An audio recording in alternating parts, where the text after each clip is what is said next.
Saya ingin bahas sedikit tentang fatherless atau yang biasa disebut dengan dad issues. Seorang anak yang kehilangan figur ayah dalam keluarganya.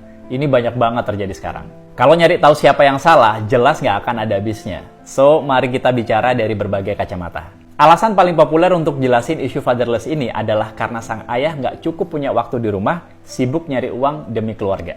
Ya, saya sepakat, kewajiban laki-laki itu nyari nafkah. Tapi pernahkah kita berpikir esensi nafkah itu apa? Dan berapa batasannya? Apakah gaya hidup, gengsi, tas mahal, skincare, liburan ke luar negeri, itu termasuk nafkah?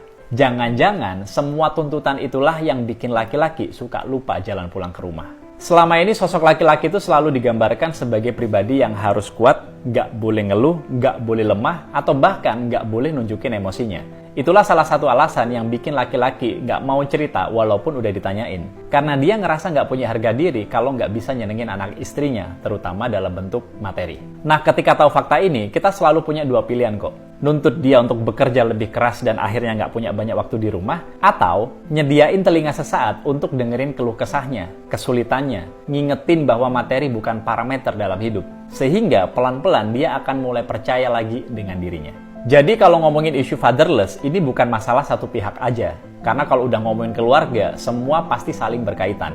Anak jelas butuh perhatian dari ayahnya, supaya yang laki-laki bisa jadi lebih bijaksana, dan yang perempuan akan lebih stabil emosinya.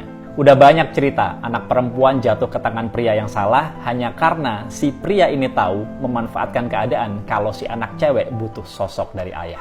Kalian bisa bayangin gimana bahayanya. Dan untuk semua para istri, suamimu tuh butuh dukungan, bukan cuma tuntutan. Siapa yang lebih kuat, dia yang harus ngangkat. It's not about man, it's not about woman, it is about human.